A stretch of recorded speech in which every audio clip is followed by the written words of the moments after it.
तो existence theorem, state and proof existence theorem, BSc second year major paper, second unit, paper first है ना, unit 4 है ना, और यहाँ पे है यूनिट 4 का एग्जिस्टेंस थ्योरम।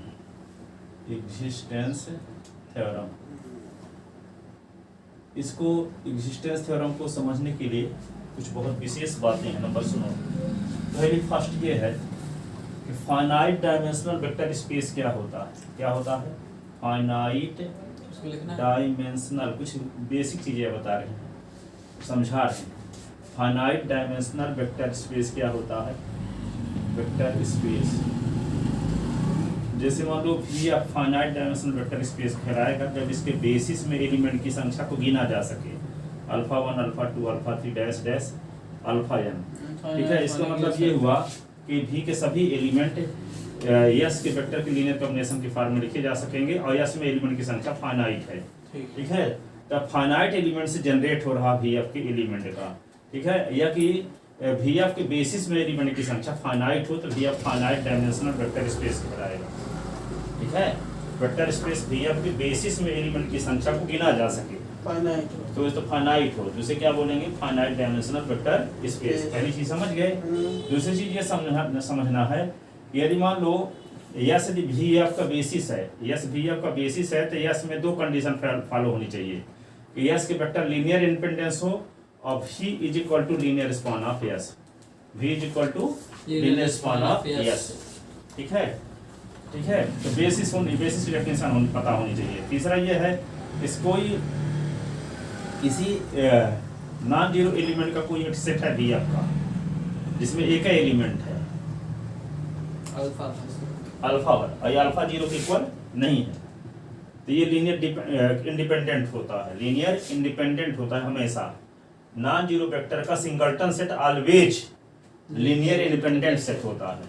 ठीक है, तो क्योंकि इसमें एक एलिमेंट है तो एक स्केलर लेंगे तो ए अल्फा इज इक्वल टू 0 करके यदि ए इज इक्वल टू 0 दिखा देंगे तो कहलाएगा ये लीनियर इंडिपेंडेंस। ठीक है, तो जितने एलिमेंट रहते हैं, जैसे मान लो लीनियर इंडिपेंडेंस दिखाने का तरीका क्या है कि इसमें मान लो n एलिमेंट है तो क्या लेते हैं a1 alpha 1 a2 alpha 2 a3 alpha 3 so on an alpha n और dash dash an alpha n is equal to 0 लेकर चलते हैं और जब सब स्केलर की वैल्यू 0 दिखा देते हैं a1 is equal to 0 a2 is equal to 0 a3 is equal to 0 an is equal to 0 तो यस के वेक्टर क्या कहलाते हैं? Linear independent. तो यस में मान लो एक ही एलिमेंट है वो नॉन जीरो, ठीक है, वे नॉन जीरो एलिमेंट है। यस में जितने एलिमेंट होते हैं उतने स्केलर लेते हैं ना, तो एक एलिमेंट है तो एक फील्ड का एलिमेंट लेंगे, एक ए बिलोंगिंग अब और दोनों के गुणनफल का योगफल 0 करेंगे तो यदि सब स्केलर की वैल्यू 0 हो जाएगी, एक ही स्केलर ना है बिल्कुल, तो इसका मतलब क्या है कि a इज इक्वल टू 0 होगा और अल्फा इज इक्वल टू 0 होगा। ठीक है, but alpha is not equal to 0 question में दिया बिल्कुल, तो अल्फा जब 0 के इक्वल नहीं है तो दोनों का गुणनफल 0 तभी हो पाएगा जब एक मान 0 हो, कोई दोनों में से कोई एक 0 हो। हाँ, तो एक की वैल्यू 0 हर हाल में होगी। इसका मतलब यस के वेक्टर के लिए जितने स्केलर का उपयोग किए थे वे सब स्केलर की वैल्यू 0 आ गई। यस के वेक्टर क्या होंगे? लीनियर इंडिपेंडेंस होंगे। तो नॉन जीरो वेक्टर का सिंगलटन सेट अनिवार्यतः क्या होता है? लीनियर इंडिपेंडेंट होता है। ठीक है, अब चौथी कंडीशन ये याद रखने की जरूरत है कि किसी वेक्टर में जैसे मान लो S is equal to alpha 1 alpha 2 alpha 3 dash dash alpha n है। ठीक है, और इसके वेक्टर लीनियर इंडिपेंडेंट नहीं है, लीनियर डिपेंडेंट है। अच्छा, लीनियर डिपेंडेंट है माने स्केलर में कोई एक 0 नहीं। हाँ, एक कम से कम एक 0 नहीं है, इसका मतलब एक से अधिक भी हो सकते हैं कि 0 ना हो। ठीक है, तो यदि यस के वेक्टर लीनियर इंडिपेंडेंट नहीं है तो लीनियर डिपेंडेंट होंगे। ठीक है, जब लीनियर डिपेंडेंट होंगे तो इसमें एक वेक्टर ऐसा होगा कम से कम, मान लो अल्फा 3, तो अल्फा 3 ऐसा होगा कि अल्फा 3 के पहले जो वेक्टर हैं उनके लीनियर कॉम्बिनेशन के फॉर्म में लिखा जा सकेगा a1 अल्फा 1 a2 अल्फा 2, या कि अल्फा 2 ऐसा होगा कि अल्फा 2 को लिखा जा सकता होगा a1 अल्फा 1 के लीनियर कॉम्बिनेशन के फॉर्म में, या कि अल्फा 4 ऐसा होगा जो लिखा जा सकता होगा a1 अल्फा 1 a2 अल्फा 2 और a3 अल्फा 3। ठीक है, या कि अल्फा 5 ऐसा होगा जो शेष अल्फा 5 से पहले वाले वेक्टर के लीनियर कॉम्बिनेशन के फॉर्म में लिखा जा सकता होगा।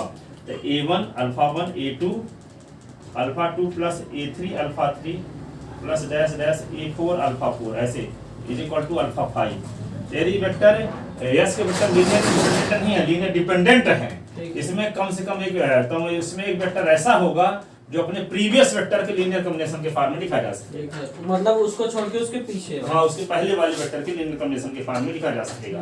जो अल्फा का हम ये एलिमेंट चूज करते हैं उसको हम मान लो अल्फा के, तो अल्फा के पहले वाले एलिमेंट अल्फा 1 अल्फा 2 अल्फा के माइनस 1 के लीनियर कॉम्बिनेशन के फॉर्म में लिखा जा सके।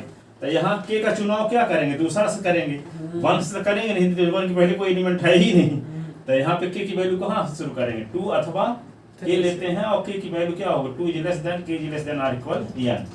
ठीक है, अल्फा के यदि चूज करते हैं, कम से कम 2 लेना पड़ेगा। हाँ, तभी ना उसके पहले एक एलिमेंट रहेगा, एक एलिमेंट तभी मिलेगा, 1 से 1 ले तो उसके पहले कोई एलिमेंट ही नहीं मिलेगा। इसका मतलब क्या है कि यस के वेक्टर लीनियर डिपेंडेंट है, तो उसमें एक एलिमेंट ऐसा होगा जो अपने प्रीवियस वेक्टर के लीनियर कॉम्बिनेशन के फॉर्म में लिखा जा सकेगा। ठीक है ना, हाँ।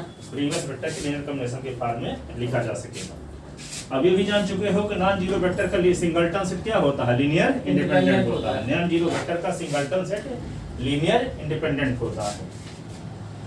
ठीक है, अब बेसिस होने के लिए कंडीशन जानते हो कि एस के वेक्टर लीनियर इंडिपेंडेंट हो और भी का ईच एलिमेंट एस के वेक्टर के लीनियर कॉम्बिनेशन के फॉर्म में लिखा जा सकता है। फाइनाइट डायमेंशनल वेक्टर स्पेस के लिए उसके बेसिस में एलिमेंट की संख्या को गिना जा सके, अर्थात फाइनाइट हो, क्या हो, फाइनाइट हो। ठीक है, तब देखो प्रूव करते हैं। प्रूव करने से पहले ठीक है, नोट लिखते हैं। Note first,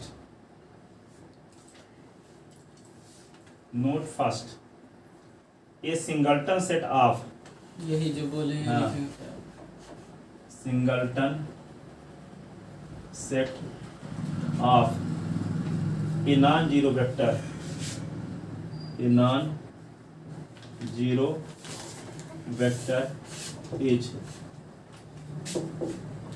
linearly independent, linearly independent, linearly independent. इसका प्रूफ भी बता देते हैं।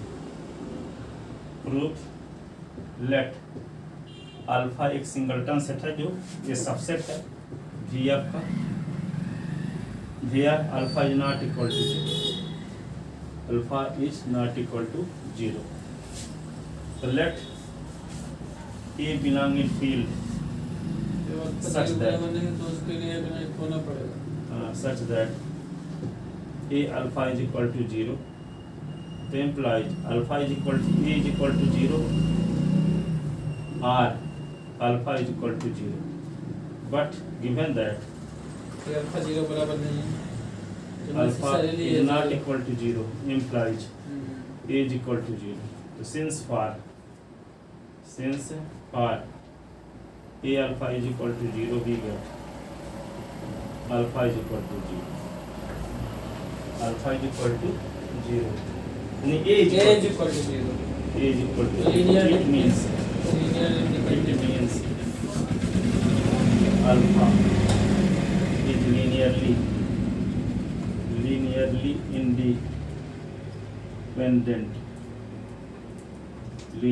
independent, तो नॉन जीरो वेक्टर का सिंगलटन सेट क्या होता है, लीनियर इंडिपेंडेंट होता है। ठीक है, इसकी जरूरत पड़ेगी रास्ते में प्रूव करते समय। जी जी। अब देखो note second, if S is equal to alpha 1 alpha 2 dash dash alpha n is a set of non-zero vector, is a set of non-zero vectors in a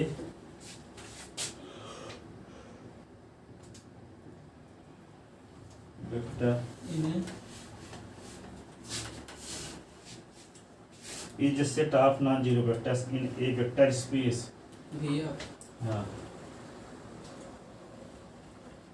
non zero vectors लिख ले हो, इन vector space भी है, in a vector space VF then S is linearly dependent, then S is linearly dependent, तभी linear dependent होगा। dependent if and only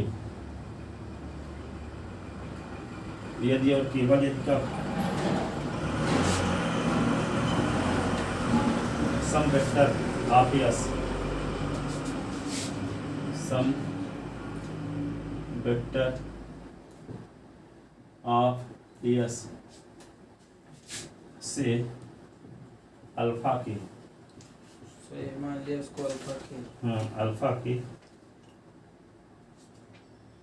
alpha k यहाँ 2 is less than k is less than or equal n, can be expressed as, can be expressed as, expressed as a linear combination of preceding vector, expressed as a linear combination of preceding vectors, preceding vectors। इसका मतलब क्या हुआ कि जैसे मान लो S is equal to है आपके पास एक सेट अल्फा 1 अल्फा 2 अल्फा 3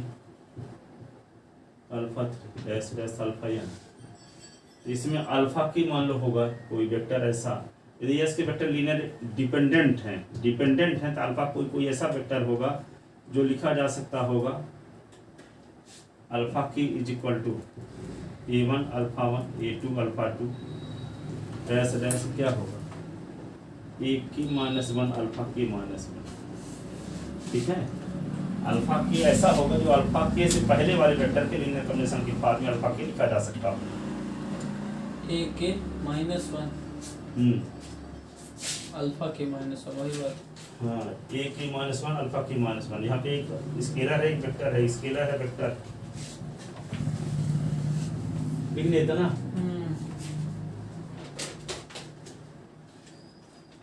तो एक वेक्टर ऐसा होगा जो प्रीवियस वेक्टर के लीनियर कॉम्बिनेशन के फॉर्म में लिखा जा सके। अब नोट थर्ड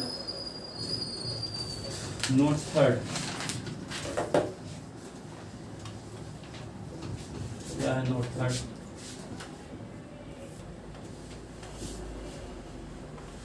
ये नॉन एम्प्टी सेट, ये non empty set S of VF is set to be basis yes of VF, basis of VF if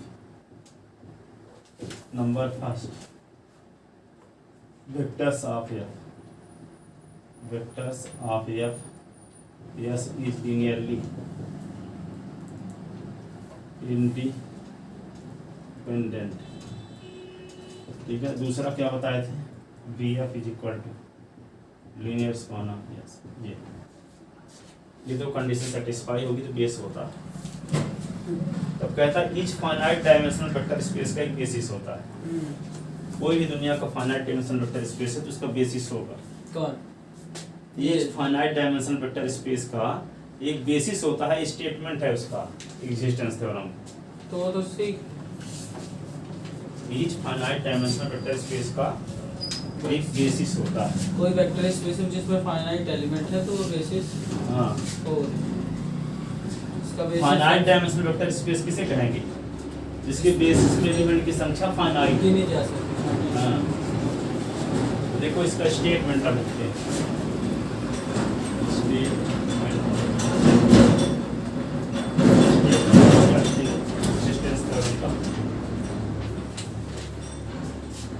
There exists a basis. There exists a basis for each finite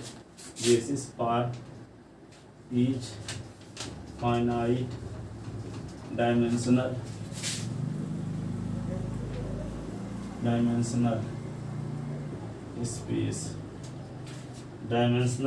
space finite dimensional space, vector space.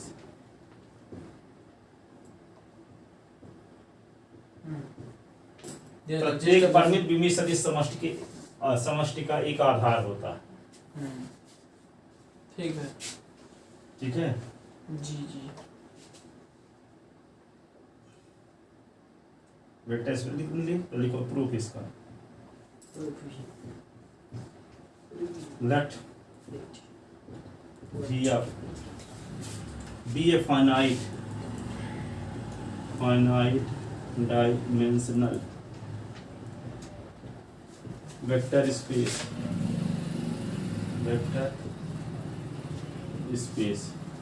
VF be a finite dimensional vector space and S is equal to alpha 1 alpha 2 dash dash alpha n subset V is such that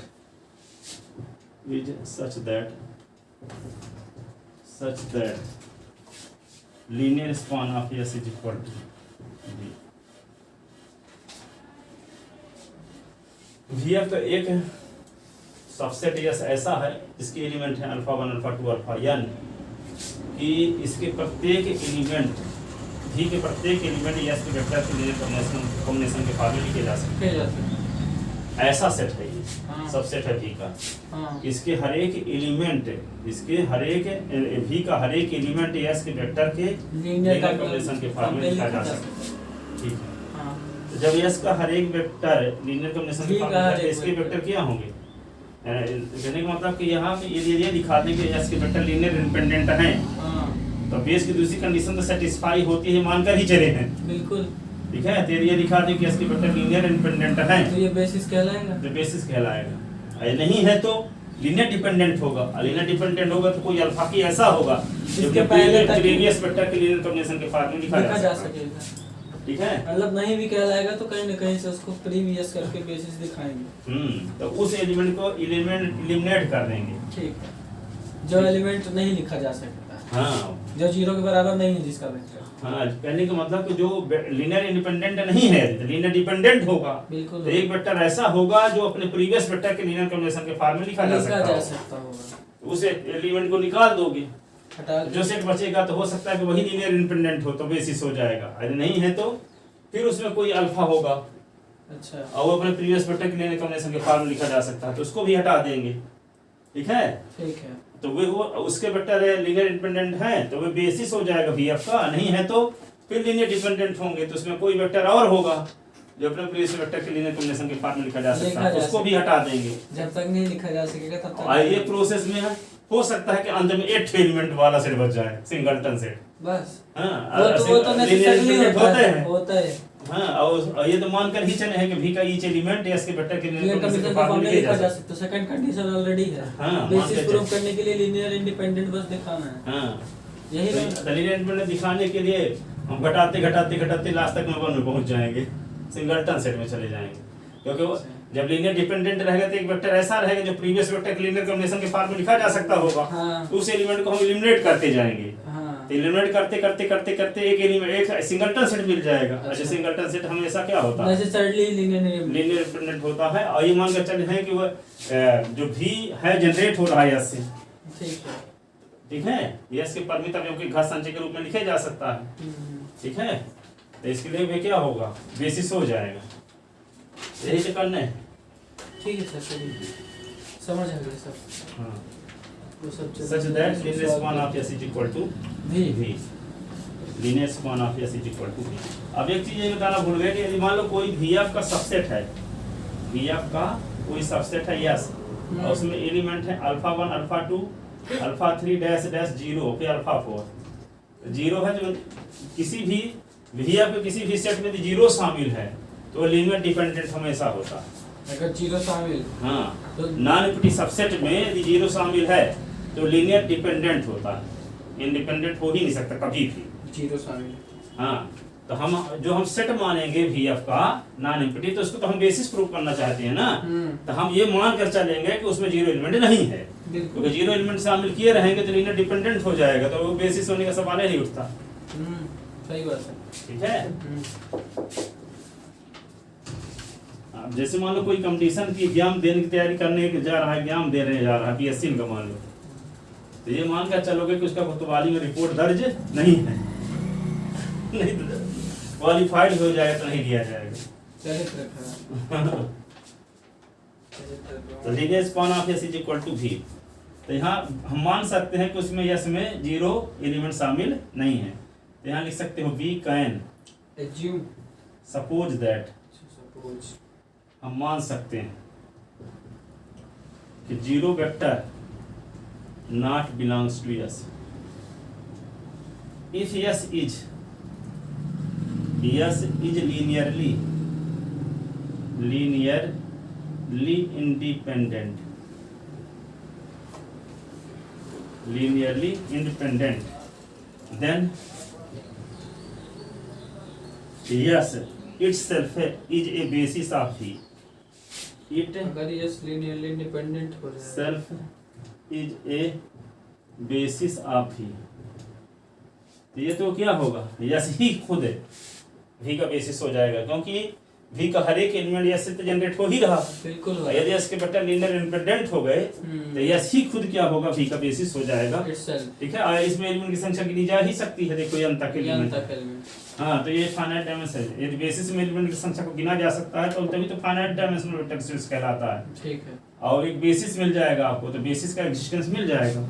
तो if S is linearly independent है then yes itself है is a basis of V, basis of V। if yes is linearly dependent, if अगर yes dependent is है linearly सब condition के बारे में dependent, खुद ही चर्चा कर रहे हैं। लीनियरली डिपेंडेंट, ठीक है इतना। हाँ sir. Then there exist, then there exist, then there exist a vector alpha k, एक वेक्टर अल्फा के अल्फा के सच वेक्टर अल्फा के 2 is less then k is less then और इक्वल n इन यस, मतलब कम से कम 2 एलिमेंट, इन यस नहीं, हाँ दूसरा यानी कि element, मतलब जो k का चूज किए हैं वो तो second इनका मान element 2 से। होगा अथवा 2 से अधिक होगा, बिल्कुल दूसरा अवयव था दूसरा से अधिक। हाँ वही इन यस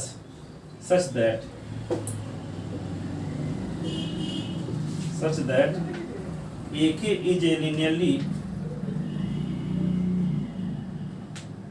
क्या लिख दे, in S such that AK is linear combination लिखो, linear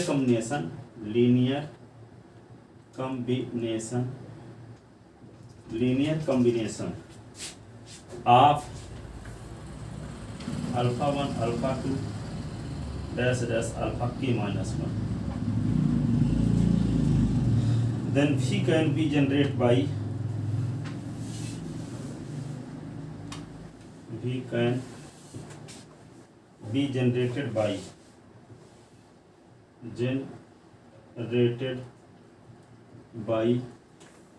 S dash। S dash में एलिमेंट क्या रहेंगे, alpha 1 alpha 2 dash dash alpha के माइनस 1, अल्फा के को हटा दो, अल्फा के प्लस 1 डैश डैश अल्फा या। इसमें अल्फा के ऐसा रहा होगा, अल्फा के जो अपने प्रीवियस वेक्टर के लीनियर कॉम्बिनेशन के फॉर्म में लिखा जा सकता रहा होगा, ठीक है। तो उस अल्फा के को निकाल दिए तो एक सेट बच गया एस डैश, जिसके मेंबर होंगे alpha 1 alpha 2 dash dash alpha की माइनस 1, और फिर यहाँ अल्फा के रास्ते में रहा होगा बीच में, यहाँ फिर आगे अल्फा के प्लस 1, जिसको एलिमिनेट कर दिए। समझ गए तो यस डैश के वेक्टर लीनियर इंडिपेंडेंट हैं तो यस डैश ही बेसिस हो जाएगा, और जब नहीं है तब तो इसमें कोई लीनियर डिपेंडेंट होंगे, जब लीनियर डिपेंडेंट तो कोई और एलिमेंट इसमें होगा जो अपने प्रीवियस वेक्टर के लीनियर कॉम्बिनेशन के फॉर्म में लिखा जा सकता, तो उस एलिमेंट को भी एलिमिनेट करेंगे। यही करते रहेंगे, कब तक करते रहेंगे, जब तक सिंगलटन सेट ना प्राप्त हो जाए। अंत में सिंगलटन सेट प्राप्त हो जाएगा नॉन जीरो वेक्टर का, तो लीनियर इंडिपेंडेंट होता है नेसेसरीली होता है। हाँ, तो ये क्या हो जाएगा, बेसिस हो जाएगा भैया। ठीक है। ठीक है ना। इतना लिख लिया ना, जी।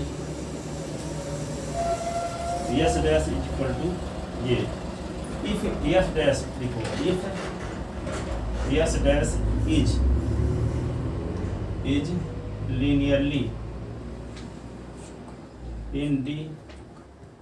independent, linearly independent, so yes dash is basis of, so yes dash is basis of here, ठीक है। यदि मान लो लीनियरली इंडिपेंडेंट नहीं है, ठीक है, तो फिर ऊपर वाला प्रोसेस हम आएंगे, if yes dash is linearly dependent, अब यस डैश की चर्चा हो गई। हाँ, then again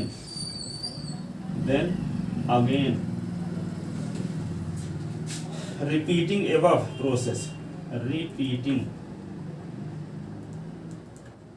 above process, अच्छा मैं समझ गया, इससे क्या एलिमिनेट कर, repeating above process and eliminate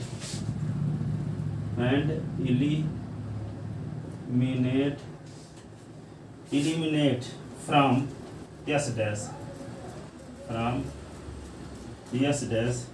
then vector which depend, the vector which dependent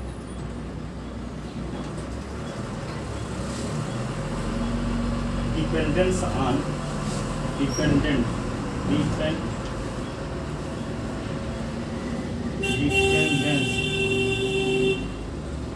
the vector which हाँ लिखिए, repeating our process and eliminate from yes dash the vector which depends which depends on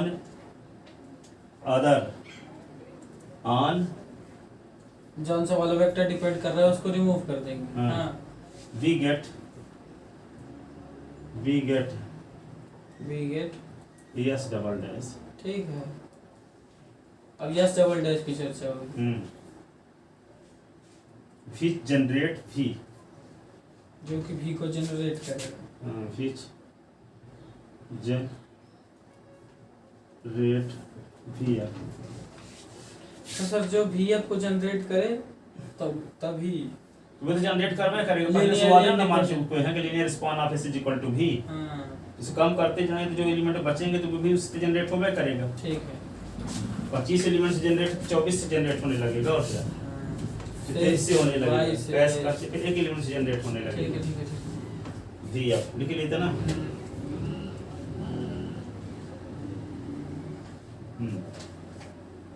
अब इस if yes double dash is linearly independent, फिर से if yes double dash is linearly independent, yes dash is linearly double dash independent, so yes double dash basis हो ही जाएगा। so yes double dash is basis of ये here, ठीक है।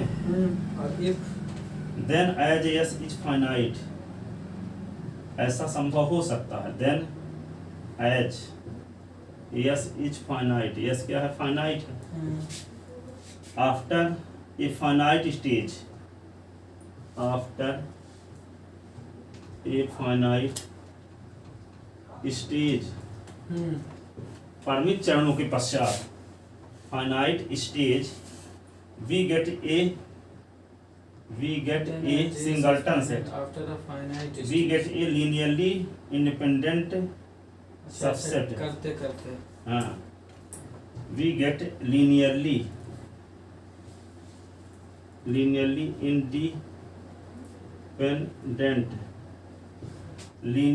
independent subset subset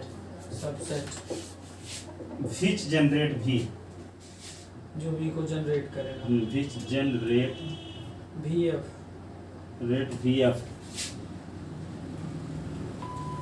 which generate VF लिख लिए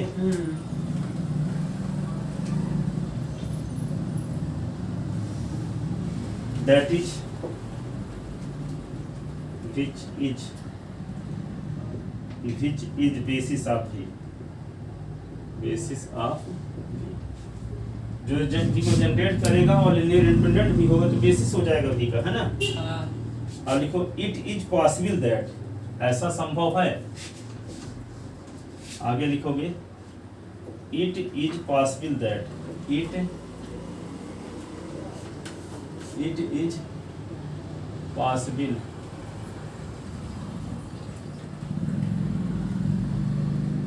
that in this process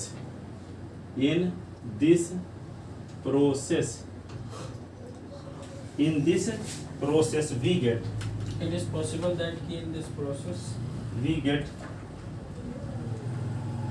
a singleton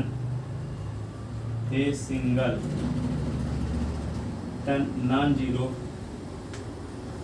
singleton set लिख दो, bracket में लिख दो non zero, but it is linearly independent, but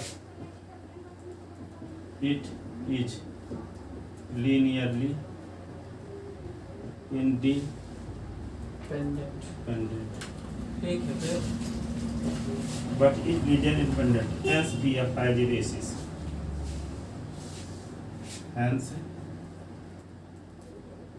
VF has a basis, ठीक है।